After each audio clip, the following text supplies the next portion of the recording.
شريك له وأشهد أن محمدا عبده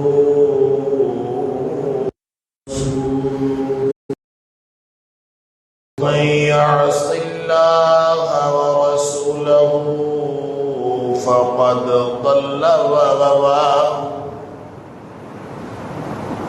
فإنه لا يضر إلا نفسه ولا يضر الله شيئا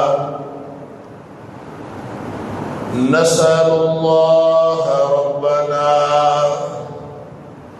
أن يجعلنا ممن يطيعه ويطيع رسوله ويتبع رضوانه ويجتنب سخطه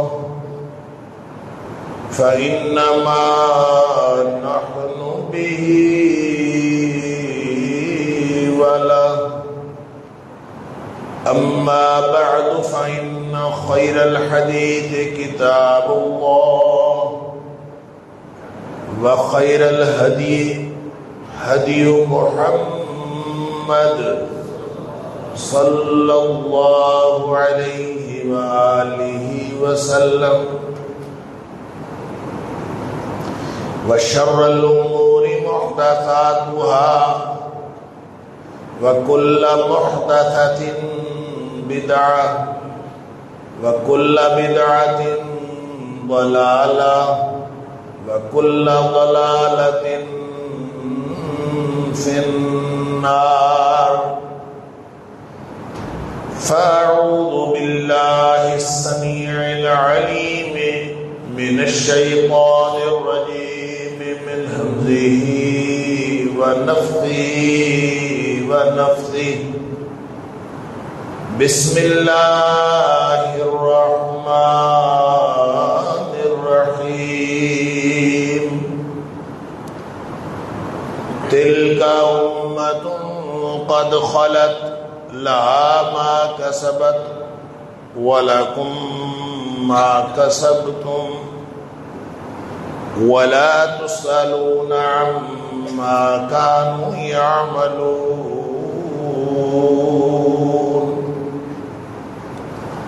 یہ امت ہے جو گزر گئی، جو کچھ انہوں نے کمائی کی وہ ان کے ساتھ ہے اور ان کے لیے ہے. وَلَكُمْ مَا كَسَبْتُمْ، اور تمہارے لیے وہ کچھ ہے جس کی کمائی تم نے کی. وَلَا تُسْأَلُونَ عَمَّا كَانُوا يَعْمَلُونَ، اور تم سے یہ بات ہرگز نہیں پوچھی جائے گی کہ وہ پہلے گزر جانے والے لوگ کیا کرتے رہے. صدق اللہ العظیم. اللہ کی توفیق سے گزشتہ جمعے میں چند باتیں تاریخ کے حوالے سے عرض کی تھیں اور تاریخ کے مطالعے کے حوالے سے جو ہمارا رویہ ہے اس حوالے سے چند باتیں گفتگو آپ کے سامنے رکھی تھی. اور بات اس نہج پر آگے بڑھی تھی کہ تاریخ ایمان رکھنے کی چیز نہیں ہے. ایمان رکھنے کی چیز اللہ کا قرآن ہے یا نبی پاک صلی اللہ علیہ وسلم کا فرمان. اور اگر کوئی بات ایسی ہو جو قرآن اور نبی پاک صلی اللہ علیہ وسلم کے فرمان کے خلاف ہو اور تاریخ اس کو بیان کر رہی ہو تو اس پر 100 نہیں 50 نہیں ہزاروں کتابیں بھی لکھی بھی ہوں، ایک آدھ کتاب کی تو بات ہی نہیں، ہزاروں کتابیں تاریخ کی لکھی بھی ہوں، جو بات قرآن کے خلاف ہے اور نبی پاک صلی اللہ علیہ وسلم کی بات کے خلاف ہے وہ بات جھوٹ کا پلندہ ہے، اس کی کوئی حیثیت نہیں. ہاں جو باتیں قرآن اور نبی پاک صلی اللہ علیہ وسلم کے فرامین کے مطابق ہیں وہ صحیح ہیں. لہذا تاریخ کے مطالعے کا اصول ہمارے پاس آ گیا کہ ایمان رکھیں اللہ کے قرآن پر ایمان رکھیں نبی پاک صلی اللہ علیہ وسلم کے صحیح فرمان پر، اور اس کے بعد آپ تاریخ کا مطالعہ کرنا چاہیں تو آپ کریں، لیکن تاریخ کی بنیاد پر آپ نہ آپس میں تقسیم ہو، نہ تاریخ کی بنیاد پر کسی چیز کا فیصلہ کریں کہ کون حق پر تھا اور کون باطل پر تھا۔ حق اور باطل کا فیصلہ کرنا اللہ کا کام ہے، ہمیں تو شکر کرنا چاہیے کہ اس فساد کے دور میں ہم نہیں تھے، وگرنہ ہمیں کسی ایک طرف ہونا پڑنا تھا۔ اور آج اللہ نے ہمیں یہ اتنا شاندار قانون دے دیا ہے کہ وَلَا تُسْأَلُونَ عَمَّا كَانُوا يَعْمَلُونَ، وہ کیا کرتے رہے تھے، ان میں کون حق تھا کون باطل تھا، کون صحیح تھا کون غلط تھا، یہ بات قیامت والے دن تم سے کسی نے پوچھنی ہی نہیں، لہذا تمہیں اس کے بارے میں آپس میں جھگڑا کرنے کی اور محاذ آرائی کرنے کی ضرورت کیا؟ تاریخ کو بنیاد بنا کر، ہاں اگر تاریخ کا مطالعہ کرنا ہو تو اس کے لیے پہلے اپنا ایمان مضبوط بنائیں، اور وہ ایمان ہو اللہ کے قرآن پر اور نبی کریم صلی اللہ علیہ وسلم کے صحیح فرمان۔ جب آپ کو یہ بات یقین ہو جائے کہ تاریخ کی کوئی بات کتاب و سنت کے مطابق ہے تو وہ صحیح، اور جو خلاف ہے وہ جھوٹ ہے۔ اس لیے کہ تاریخ ایمان رکھنے کی چیز نہیں ہے، اللہ کا قرآن اور نبی پاک صلی اللہ علیہ وسلم کا فرمان وہ ایمان رکھنے کی چیز۔ اور اگر کوئی چیز ایسی ہے تاریخ میں جو نہ تو قرآن و حدیث کے مطابق ہے اور نہ ہی خلاف ہے، تو اس کے صحیح ہونے کے بھی اتنے ہی چانسز ہیں جتنے غلط ہونے کے چانسز ہیں۔ اس لیے آپ کو اختیار ہے کہ آپ اس میں سے کوئی بھی نقطہ نظر رکھنا چاہیں تو رکھ سکتے ہیں، اگر کتاب و سنت کے اندر اس کے بارے میں کوئی رہنمائی نہیں دی گئی۔ لہذا جب ہم اس اصول کے تحت قرآن کا، یعنی قرآن اور نبی پاک صلی اللہ علیہ وسلم کے صحیح فرمان پر ایمان رکھتے ہوئے جب ہم تاریخ کا مطالعہ کرتے ہیں تو تاریخ خود ہمیں بتا دیتی ہے جگہ جگہ پہ کہ میں نے کہاں جھوٹ بولا ہے اور کہاں سچ۔ اس لیے کہ آپ کو قرآن کی بات پر ایمان ہونا چاہیے۔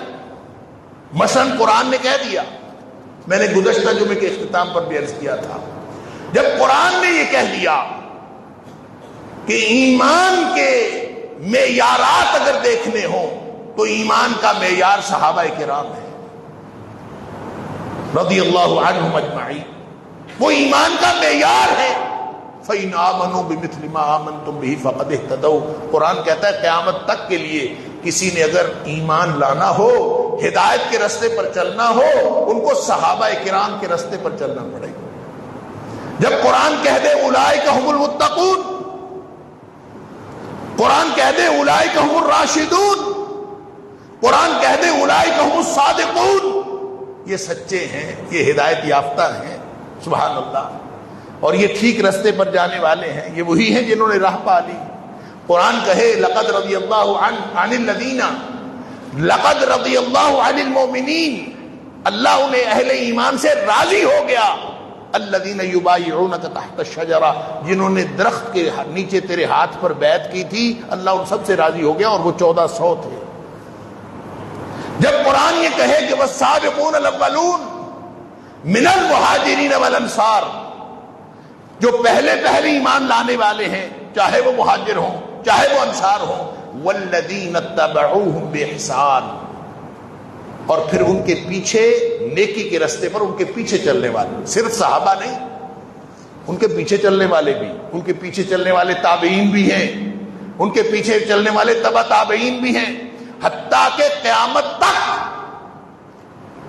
جو صحابہ کے راستے پر چلے گا، قرآن نے سرٹیفکیٹ دے دیا رضی اللہ عنہم ورضوا عنہ، ان سے اللہ راضی ہو گیا، وہ اللہ سے راضی وَأَعَدَّ لَهُمْ جَنَّاتٍ تَجْرِي تَحْتَهَا الْأَنْهَارُ، اور اللہ نے ان کے لیے نہریں جاری، ایسی جنتیں جاری کر، ایسی جنتیں تیار کر رکھی ہیں جن کے نیچے نہریں جاری ہیں، وَذَلِكَ الْفَوْزُ الْعَظِيمُ، اور یہ بہت بڑی کامیابی ہے، اور یہ ان کے لیے بھی ہے جو قیامت تک صحابہ کرام کے رستے کو ہدایت کا رستہ سمجھے۔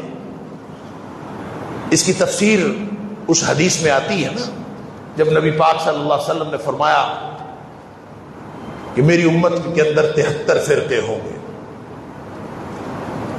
کلہم فی النار، سارے جہنمی الا واحدہ، بس ایک فرقہ، ایک گروہ وہ جنت میں جائے، باقی سارے جہنمی۔ کتنی خوفناک بات۔ صحابہ کرام نے عرض کیا اللہ کے رسول صلی اللہ علیہ وسلم کی نشانی بتا دیجیے، وہ کون لوگ ہیں؟ آپ نے فرمایا ما انا علیہ واصحابی، جو قیامت تک میرے اور میرے صحابہ کے طریقے پر ہوں گے وہ جنت پر جانے والے ہیں، میرے اور میرے صحابہ کے راستے پر جانے والے ہیں۔ اور قرآن نے کہہ دیا والذین اتبعوہم بإحسان، قرآن نے کہہ دیا فإن آمنوا بمثل ما آمنتم به فقد اهتدوا، یہ اسی کی تفسیر۔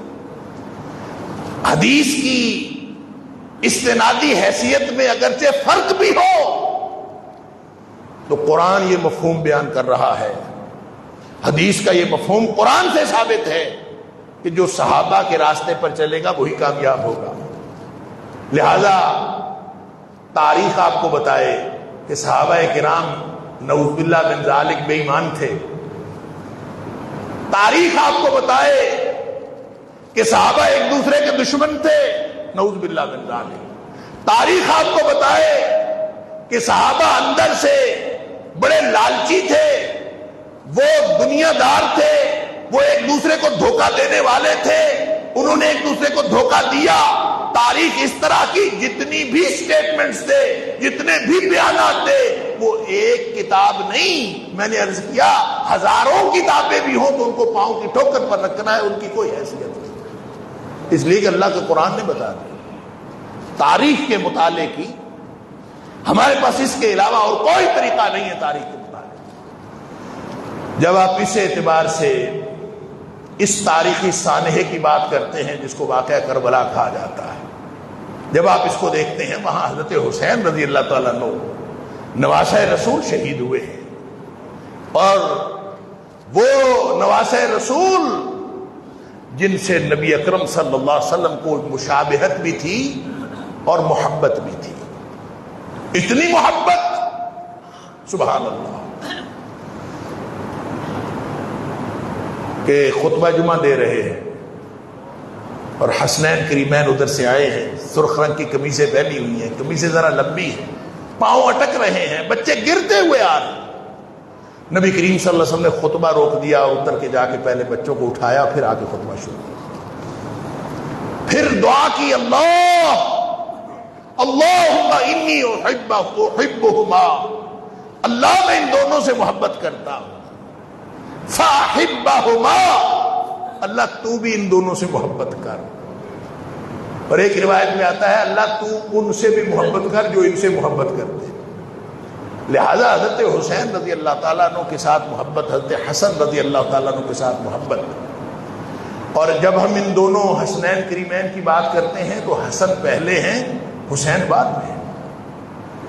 جہاں کہیں تذکرہ ہوا حسن کا پہلے تذکرہ ہے، حسین کا بعد، وہ بڑے جو ہیں۔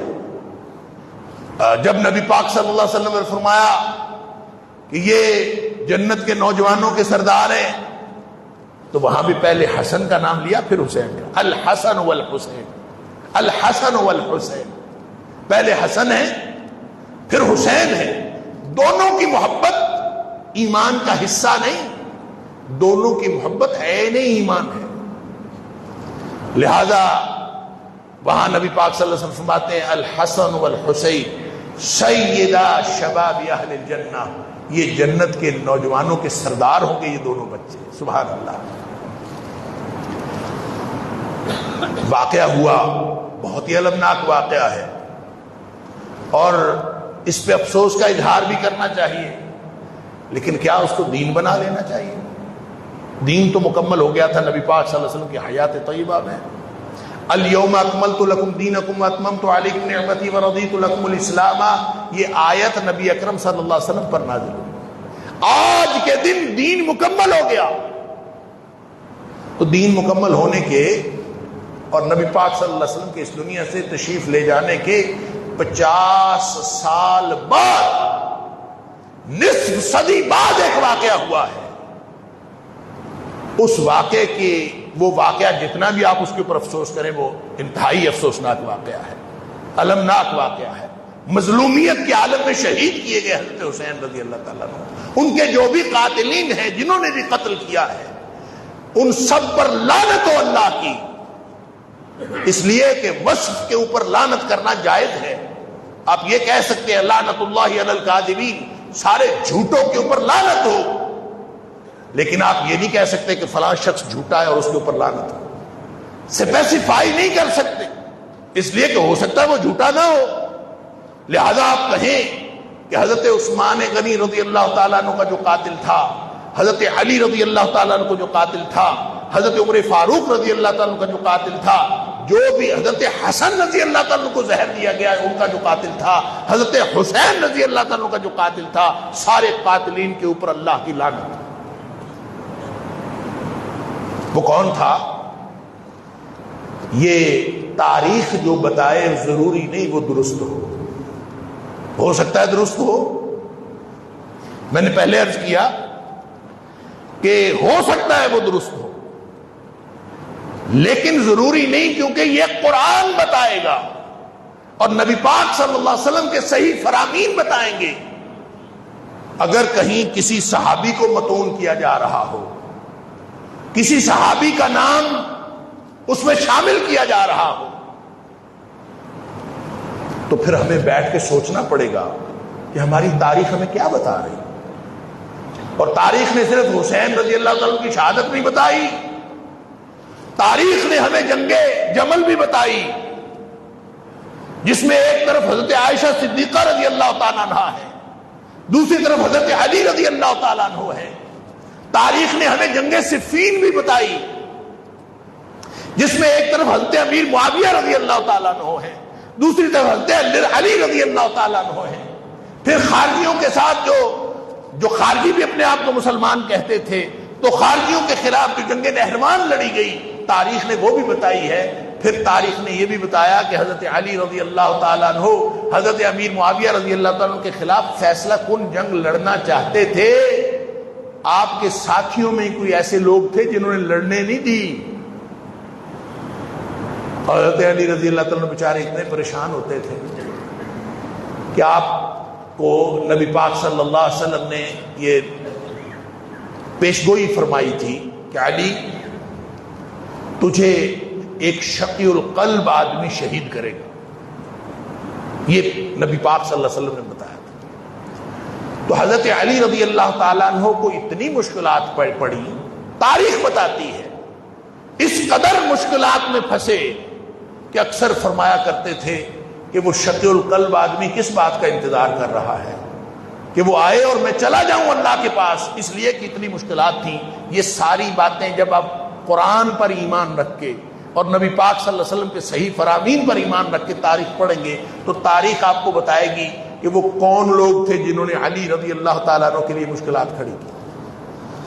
آپ کو یہ پتا چلے گا کہ وہ کون لوگ تھے جنہوں نے حضرت عمر فاروق رضی اللہ تعالیٰ عنہ کو شہید کیا.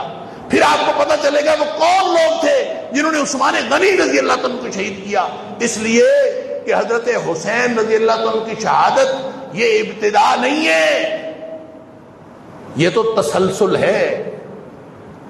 اور اگر آپ نے اس تسلسل کا اور اس کے حقائق کا جائزہ لینا ہو تو کتاب و سنت پر ایمان رکھتے ہوئے تاریخ کا جائزہ لیں. اور حضرت حسین رضی اللہ تعالیٰ عنہ کی شہادت کے پیچھے حضرت حسن رضی اللہ تعالیٰ عنہ ہیں جن کو زہر دیا گیا، ایک دفعہ نہیں 3 مرتبہ زہر دیا گیا. تاریخ آپ کو بتائے گی کہ وہ زہر دینے والے کون ہیں. پھر آپ اس کے پیچھے جائیں، حضرت علی رضی اللہ تعالیٰ عنہ کی شہادت کا دیکھیں، تاریخ آپ کو بتائے گی کہ ان کے قاتل کون ہیں. پھر آپ اس کے پیچھے جائیں، پھر جنگ جمل کے حالات کا بھی جائزہ لیں کہ جنگ جمل آخر لڑی کیوں گئی. پھر جنگ صفین کے حالات کا بھی جائزہ لیں، اور پھر حضرت عثمان غنی رضی اللہ تعالیٰ عنہ کی شہادت کا بھی جائزہ لیں. تاریخ آپ کو بتائے گی کہ یہ کیوں ہوا. یہ ایک تسلسل ہے. حضرت عثمان غنی رضی اللہ تعالیٰ عنہ کی شہادت سے جو فتنہ شروع ہوا تھا وہ ختم نہیں ہوا جب تک حضرت حسین رضی اللہ تعالیٰ عنہ شہید نہیں کیے گئے، بلکہ اس کے بعد بھی ختم نہیں ہوا. اور اس سے پیچھے شہادت فاروقی کو بھی آپ کو اس میں شامل کرنا پڑے گا. اب میں جلدی بہت اختصار کے ساتھ چند باتیں آپ کے سامنے رکھتا ہوں جس سے ایک خاکہ سا آپ کے ذہن میں آ جائے. حضرت حسین رضی اللہ تعالی، حضرت عمر فاروق رضی اللہ تعالیٰ کو شہید کرنے والے تینوں اجمی تھے۔ اجمی سے مراد ایسے لوگ جو بعد میں آ کے مسلمانوں میں شامل ہوئے یا پھر غیر مسلم رہ کے بطور ذمہ وہاں رہ رہے تھے۔ یہ تینوں اجمی غلام تھے، مسلمان نہیں تھے۔ ابو لولو فیروز مجوسی جس نے خنجر مارا آ کے، اور یہ کوئی وقتی اشتعال نہیں تھا کہ اس نے آ کے کہا کہ یہ میرا مالک جو ہے مجھ سے مزدوری زیادہ لیتا ہے، اور حضرت عمر فاروق رضی اللہ تعالیٰ کہ یہ تو کوئی زیادہ نہیں ہے، 2 درہم روزانہ، اتنے ہنر تمہیں آتے ہیں تو 2 درہم روزانہ یہ کوئی زیادہ بڑا تو نہیں۔ تو اس کو بڑا غصہ آیا اور اس نے آ کے شہید کر دی۔ یہ کوئی وقتی اشتعال نہیں تھا۔ یہ آپ تاریخ پڑھیں تو تاریخ پھر آپ کو، ایمان آپ کا اللہ کے قرآن پر ہونا چاہیے، نبی پاک صلی اللہ علیہ وسلم کے فرمان۔ پھر آپ تاریخ پڑھیں تو تاریخ آپ کو بتاتی ہے کہ عمر فاروق رضی اللہ تعالیٰ اس سال حج کر کے آئے تھے، اور حج پہ جاتے ہوئے اور آتے ہوئے بھی کئی اشارات ملے کہ آپ کو اس سال شہید کر دیا جائے۔ پھر جب آپ کو خنجر کا وار کر دیا گیا،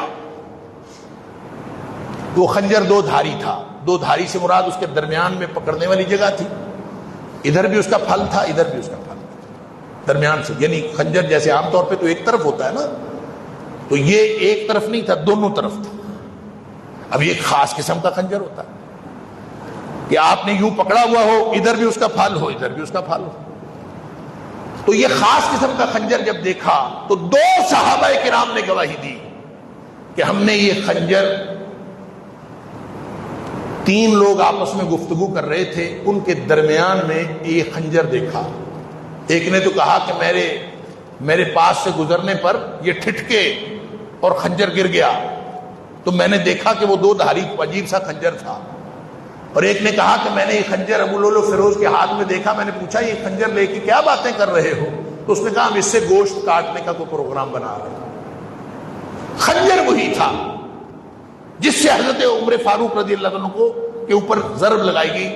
ابو لولو فیروز مجوسی نے ان کے اوپر حملہ کرنے کے بعد اپنے آپ کو مار لیا، خود تو مر گیا۔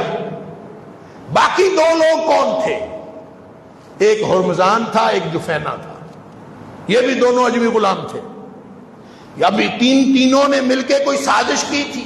ان کے پیچھے کون تھا؟ کس نے ان کو بھیجا تھا؟ کس نے کہا تھا جا کے عمر فاروق رضی اللہ عنہ کو شہید کرے؟ یہ ایک بڑی لمبی سازش پکڑی جا سکتی تھی اگر باقی 2 زندہ رہنے والے غلاموں سے تفتیش کی جاتی۔ لیکن عبید اللہ بن عمر رضی اللہ تعالیٰ عنہ، حضرت عمر فاروق کے چھوٹے بیٹے، جو ہی انہوں نے سنا کہ اچھا یہ خنجر ان تینوں کے پاس تھا اور تینوں کی کوئی پلاننگ ہے اس میں، بس ان کو غصہ آیا اور جا کے انہوں نے ہرمزان اور جفینہ دونوں کو قتل کر دیا۔ ابو لولو فیروز پہلے خود اس نے مار لیا تھا اپنے آپ، اور جو رہ گئے تھے دونوں ہرمزان اور جفینہ، ان کو جا کے عبید اللہ بن عمر نے قتل کر دیا۔ چاہ قصہ ختم ہو گیا، سارے ثبوت ہی ختم ہو گئے۔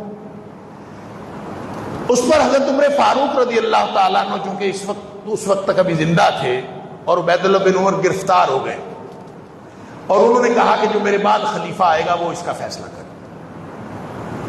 اب اس کے بعد خلیفہ آئے عثمان غنی رضی اللہ تعالیٰ۔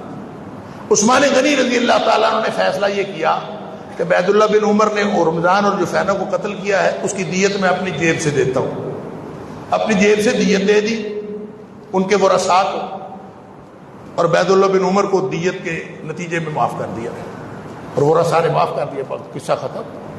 کسی نے تحقیق نہیں کی کہ عمر فاروق رضی اللہ تعالیٰ عنہ کو شہید کرنے کے پیچھے جو سازش تھی وہ کہاں سے شروع ہوئی، کس نے ان تینوں کو بھیجا تھا، کس نے ان تینوں کی ڈیوٹی لگائی تھی کہ انہوں نے حضرت عمر فاروق رضی اللہ عنہ کو شہید کرنے کے لیے اگر یہ تحقیق کی جاتی تو شاید اسی وقت کوئی اجمی سازش، کوئی بیرونی سازش پکڑی جاتی۔ دشمنان اسلام بڑے چوکنے ہیں، اسلام کو پھلتا پھولتا دیکھ نہیں سکتے۔ نبی پاک صلی اللہ علیہ وسلم اس دنیا سے تشریف لے گئے، ابو بکر صدیق رضی اللہ عنہ کا دور بڑا پراشوب دور تھا، مسائل تھے، لیکن جب عمر فاروق رضی اللہ تعالیٰ عنہ آئے مسائل ختم ہو گئے. آہستہ آہستہ مسلمانوں کو خوشحالی، فتوحات، اور جو اسلامی سلطنت تھی اس کا جو علاقہ تھا وہ 22 لاکھ مربع میل تک پھیل گیا. دشمنان اسلام کا یہ خیال تھا، اور یہ تاریخ آپ کو بتا دے گی اگر آپ کا ایمان کتاب و سنت پر ہو. دشمنان اسلام کا خیال تھا کہ شاید مسلمانوں کی ساری خوشحالی عمر کی ذات کی وجہ سے ہے، شاید ساری فتوحات عمر کی ذات کی وجہ سے ہے، اس لیے کہ اللہ نے ان کو بے شمار صلاحیتیں دی تھیں، اور اتنی صلاحیتیں، انتظام سلطنت الگ، ایک بطور سپہ سالار الگ، ہر طرح کی صلاحیتیں. کیونکہ نبی جو ہے، نبی جو ہوتا ہے نا وہ ہمہ جہت شخصیت ہوتا ہے. نبی ہمہ جہت شخصیت ہوتا ہے. عمر نبی نہیں تھے، عمر امتی تھے، لیکن نبی پاک صلی اللہ علیہ وسلم نے ان کو خراج تحسین پیش کیا یہ فرما کے کہ اگر میرے بعد کوئی نبی ہوتا تو عمر ہوتے. یہ خراج تحسین بتاتا ہے کہ صلاحیتوں کے اعتبار سے عمر کے اندر وہ صلاحیتیں موجود تھیں، لیکن اس کے بعد ولاکن لا نبی آبادی، میرے بعد چونکہ نبی ہونا کوئی نہیں، اس لیے عمر امتی ہیں، عمر امتی ہیں، عمر نبی نہیں ہے. لیکن ان کی صلاحیتیں اتنی تھی کہ دشمنان اسلام یہ سمجھتے تھے کہ ان کو راستے سے ہٹا دیں گے تو مسلمان سارے انتشار کا شکار ہو جائیں. لہذا سازش کی گئی، عمر فاروق رضی اللہ عنہ کو شہید کر دیا گیا. مسلمانوں نے اس کے بعد عثمان غنی رضی اللہ عنہ کو اپنا خلیفہ بنایا. فتوحات پہلے سے بھی زیادہ ہونے شروع ہو گئی. عمر فاروق رضی اللہ تعالیٰ عنہ کے راستے سے ہٹ جانے سے کوئی فرق نہیں پڑا. داخلی استحکام بھی مسلمانوں کا ویسے ہی، خارجی استحکام بھی مسلمانوں کا ویسے ہی. پھر جا کے دشمنان اسلام نے یہ بات سوچی اور سمجھی کہ مسلمانوں کو کبھی باہر بیٹھ کے نقصان نہیں پہنچایا جا سکتا. جب تک ان کے اندر گھس کے ان کے اندر انتشار پیدا نہ کیا جائے اس وقت تک باہر سے نقصان نہیں پہنچایا جا سکتا. یہی وجہ ہے کہ ہم کہتے ہیں کہ جتنی جنگیں مسلمانوں نے ہاری ہیں، جتنی مسلمانوں کا نقصان تاریخ میں آج تک ہوا ہے، کنڈی ہمیشہ اندر سے کھلی ہے، باہر سے نہیں کھلی. کسی نے کبھی باہر سے آ کے نقصان نہیں پہنچایا. لہذا ایک شخص اٹھا، عبداللہ بن سبا ابن سودا کے نام سے، وہ اٹھا. یہ کون تھا، اس کا پس منظر کیا تھا؟ بعض کہتے ہیں یہودی تھا یمن کا، اس نے اسلام کا لبادہ اڑا. بعض کہتے ہیں مجوسی تھا، جو کوئی بھی تھا مسلمان نہیں تھا. یہ کئی سال مدینہ میں رہا ہے، اور مدینہ میں رہ کے اس نے پورا آبزرو کیا، اور پیچھے کنیکشن کہاں تھا کیسر و کسرا کے ساتھ، دشمنان اسلام کے ساتھ، کہاں کہاں ان کے ڈانڈے ملتے تھے، واللہ عالم. لیکن اس نے بیٹھ کے جو سبائی تحریک شروع کی ہے، وہ تحریک شروع ہی اس وجہ سے کی ہے کہ اس نے یہ نتیجہ نکالا تھا کہ مسلمانوں کو کبھی باہر بیٹھ کے نقصان نہیں پہنچایا جا سکتا. اسلام کا لبادہ اوڑھنا پڑے گا، اندر بیٹھ کے نقصان پہنچایا جا سکتا. لہذا اس نے ایک سبائی تحریک شروع کی. اب وہ تحریک شروع کرنے کے لیے اس کو مدینہ کی فضا راس نہیں آ سکتی تھی، اس لیے کہ وہاں وہ تھوڑی سی بھی حرکت کرتا پکڑا جاتا فوراً. لہذا سب سے پہلے، اب یہ غور سے سنیے اور جا کے تاریخ سے کنفرم کیجیے، تاریخ کی کتابیں پڑھیے. سب سے پہلے ابن سبا نے حضرت عثمان غنی رضی اللہ تعالیٰ کے دور میں جو اپنی سرگرمیوں کا آغاز کیا ہے وہ کوفہ سے کیا. جا کے کوفہ کو اپنا مرکز بنایا، کوفہ میں رہا. جب وہاں کے والی کو پتہ چل گیا کہ یہاں پہ کچھ سازشیں ہو رہی ہیں، انہوں نے وہاں سے اس کو نکال دیا. پھر بصرہ چلا گیا، بصرہ میں جا کے اس نے اپنی سوسائٹی کو اور سبائی گروہ کو منظم کیا. پھر وہاں سے نکال دیا گیا. پھر شام چلا گیا، وہاں جا کے امیر معاویہ رضی اللہ تعالی نے وہاں سے بھی نکال دیا. وہاں سے گیا، پھر یہ مصر گیا ہے. لہذا یہ چاروں اس کے بڑے بڑے سینٹرز بن گئے تھے، مراکز بن گئے تھے سبائی گروہ. روز کوئی نہ کوئی خطوط آ جاتے، مدینہ میں خط آ جاتے کہ حالات بڑے خراب ہیں، یہ ہو گیا، فلاں ہو گیا، سنسنی پھیلا دی گئی. حضرت عثمان غنی رضی اللہ تعالیٰ کے خلاف ایک ایسا طوفان بدتمیزی برپا کر دیا ہے، اس کی لمبی داستان ہے. میں صرف حسین رضی اللہ تعالیٰ کی شہادت کے ساتھ اس کو ریلیٹ کرنے کے لیے آپ سے عرض کرنا چاہتا ہوں کہ دشمنان اسلام نے فتنہ سبائیت کے نام سے جو فتنے کا آغاز کیا تھا وہ کہاں سے کیا تھا؟ کوفہ سے۔ یہ وہی کوفہ ہے جہاں حضرت حسین رضی اللہ تعالیٰ کو، جہاں سے حضرت حسین رضی اللہ تعالیٰ کو خطوط جاتے تھے۔ اب سب سے پہلی جو عملی جو اقدام ہوا ہے، سب سے پہلا عملی اقدام 34 ہجری میں حضرت عثمان غنی رضی اللہ تعالیٰ کے خلاف، وہ بھی کوفہ سے ہوا۔ ایک شخص تھا یزید بن قیس، وہ وہاں سے ایک گروپ لے کے مدینہ پر چڑھائی کرنے کے لیے نکل گیا۔ راستے میں پکڑا گیا، صحابہ کچھ راستے میں تھے، انہوں نے پکڑ لیا، کدھر جا رہے؟ کہتے جی مدینے جا رہا۔ اب اس نے جھوٹ بولا، جا تو رہا تھا عثمان غنی رضی اللہ عنہ کی معزولی کے لیے، مشن تو ان کو یہ تھا، لیکن اس نے جھوٹ بولا۔ اس نے کہا نہیں جی ہم جو والی کوفہ ہے اس کو تبدیل کروانا چاہتے ہیں، کوفہ کے والی سعید بن الاس تھے یا جو بھی تھے، ان کو ہم تبدیل کروانا چاہتے ہیں، ہم اس کے لیے جا رہے ہیں۔ حضرت عثمان غنی رضی اللہ عنہ کو اطلاع پہنچی آپ نے والی کوفہ تبدیل کر دیا، حالانکہ وہ تبدیل نہیں کرنا چاہیے تھا، کیونکہ ان کا پروگرام، ان کا کوئی مطالبہ نہیں تھا۔ ان کا مطالبہ یہ بھی نہیں تھا کہ والی کوفہ تبدیل کر دیا جائے، اصل میں ان کا ایک ہی مشن تھا، اور وہ یہ تھا کہ امت مسلمہ کے اندر انتشار پیدا کیا جائے، ان کے اتحاد کو پارا پارا کیا جائے، ان کو آپس میں لڑوایا جائے۔ اور عثمان غنی رضی اللہ عنہ کے خلاف اس قدر، آپ تاریخ پڑھیے، تاریخ میں یہ بھی لکھا ہے کہ عثمان غنی رضی اللہ عنہ نے امال کو بلایا، مسئلہ کیا ہے بتاؤ، کیا مسئلہ ہے؟ مسئلہ کوئی نہیں۔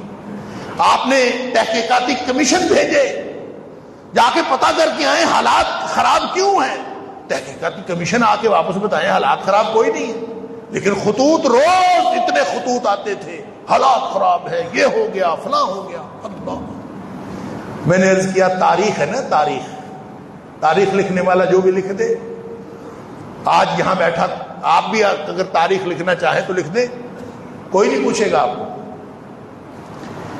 اللہ اکبر۔ ایک اسلوب ہے لکھنے کا، حدیث۔ آپ کے ذہن میں یہ سوال پیدا ہو رہا ہوگا، اور خاص طور پہ جو لوگ حدیث کے علم سے واقف نہیں ہیں ان کو یہ سوال پیدا ہوتا ہے کہ تاریخ اگر گزشتہ دور کی لکھی جائے اور حدیث اگر گزشتہ دور کی لکھی جائے تو دونوں میں کیا فرق ہے؟ حدیث بھی تو مدون ہوئی ہے 3 صدی ہجری میں، اس سے پہلے لکھی گئی تھی، لیکن جو کتابیں لکھی گئی ہیں جو مدون ہوئی ہے وہ تو 3 صدی ہجری میں ہوئی۔ سن لیجئے، حدیث لکھنے کا جو اصول ہے نا، جن کو ہم اصول حدیث کہتے ہیں، وہ یہ ہے کہ جو کتاب لکھنے والا آدمی ہے نا، امام بخاری ہے یا امام مسلم ہے، امام ترمذی ہے، جو بھی ہے، جس نے کتاب لکھی ہے حدیث کی، اس سے لے کر نبی اکرم صلی اللہ علیہ وسلم تک جتنے واسطے ہیں نا، وہ کہتے ہیں میں نے فلاں سے سنی، اس نے فلاں سے سنی، اس نے فلاں سے سنی، اس نے نبی پاک صلی اللہ علیہ وسلم سے سنی۔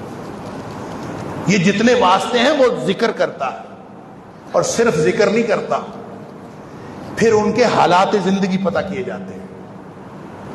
جتنے لوگ حدیث بیان کرنے کی اس چین آف نیریٹرز میں موجود ہیں، ہر ایک کے حالات زندگی پتہ کیے جاتے ہیں، اور ان کے، اس کو کہتے ہیں اسماء الرجال کا فن۔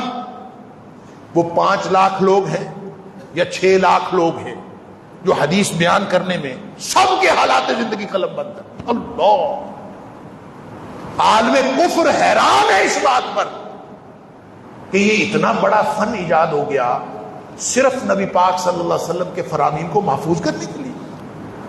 اور جب آپ کہتے ہیں نا، اور اگر کسی شخص کے حالات زندگی پتہ کیے، اس کی زندگی میں کسی معاملے میں کوئی جھوٹ ثابت ہو گیا، کس نے کبھی جھوٹ بولا تھا، محدثین اس کو کذاب لکھ دیتے ہیں، یہ جھوٹا ہے، چاہے اس نے حدیث کے بارے میں جھوٹ نہ بولا ہو، کسی اور بارے میں جھوٹ بولا ہو، ایک جھوٹ ثابت ہو جائے یہ اس سے حدیث نہیں لیتے کہ وہ جھوٹا ہے۔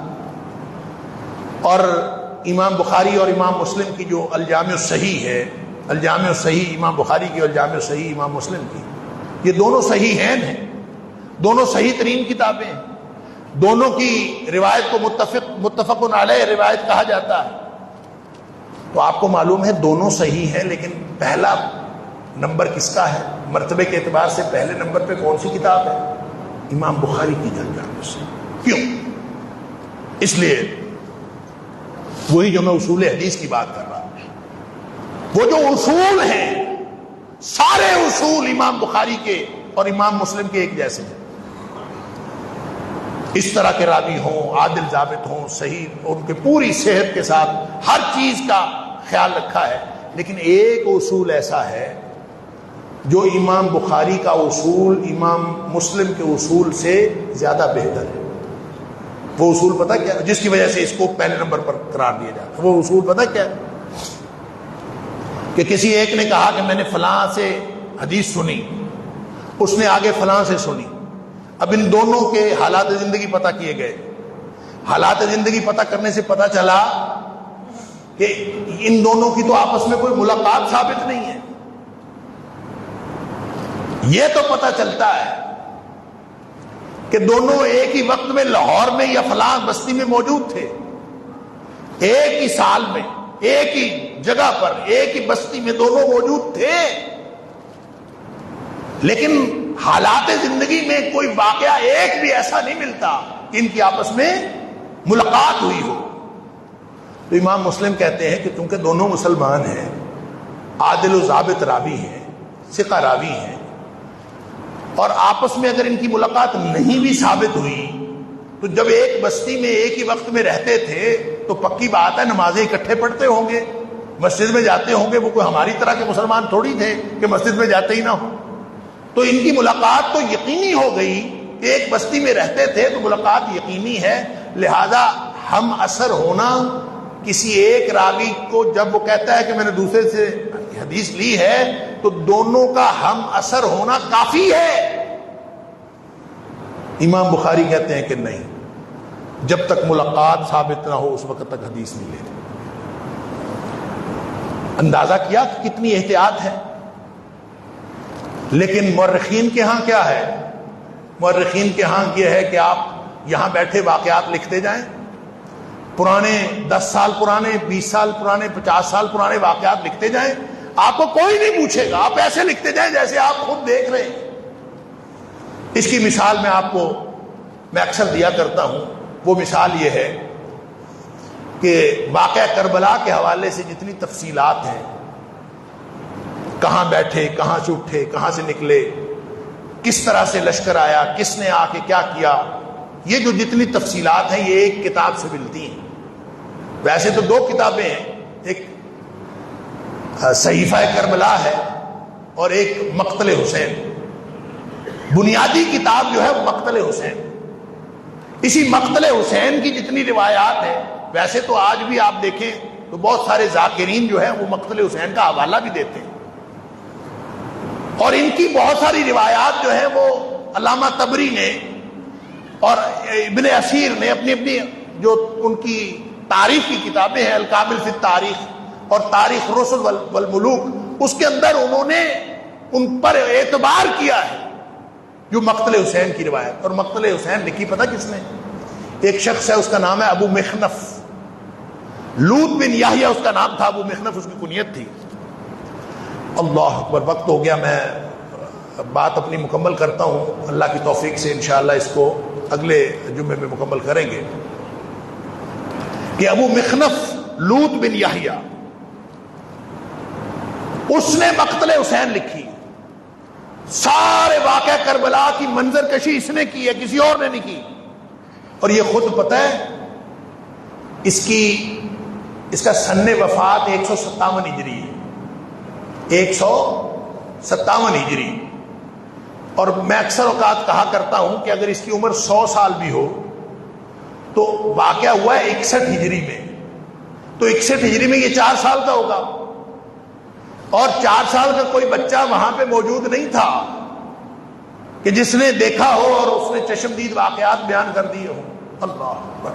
اور ویسے مورخین نے لکھا ہے کہ اس کی عمر 65 برس تھی، 65 سال۔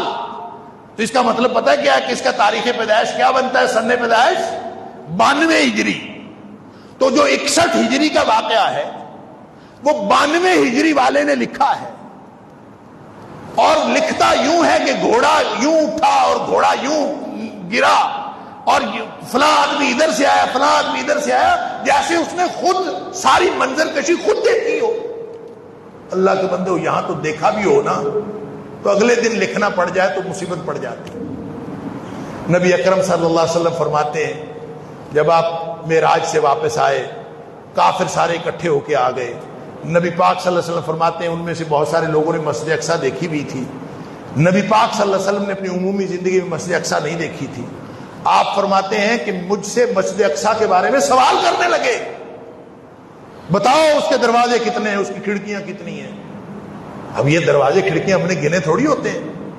اب نبی پاک صلی اللہ علیہ وسلم ہو کے آئے تھے وہاں سے، لیکن جو شخص ہو کے آیا ہو ضروری تو نہیں کھڑکیاں دروازے، ہم روز آتے ہیں اس مسجد میں، آپ سے پوچھا جائے کہ مسجد مبارک کے حال کے دروازے کتنے ہیں تو کوئی ہم نے گن کے تھوڑی رکھے ہوئے۔ اس کا مطلب یہ تھوڑی ہوتا ہے کہ نہیں ہم آتے نہیں، آئے۔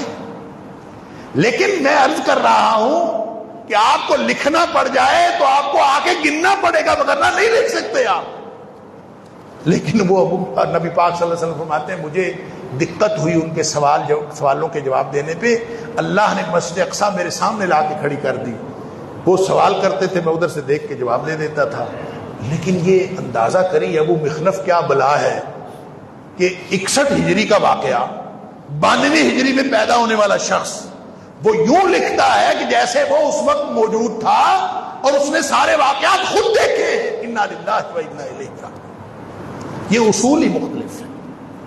اس لیے آپ کہتے ہیں کہ جو حدیث کے اصول کے اوپر نبی پاک صلی اللہ علیہ وسلم، میں نے پچھلے جمعے میں یہ کوشش کی تھی کہ یہ عرض کرنے کی کہ نبی پاک صلی اللہ علیہ وسلم کی سیرت جو ہے وہ کچھ حصہ جو ہے وہ حدیث کے اصول پر لکھا گیا، کچھ حصہ مورخین کے اصول پر ہے۔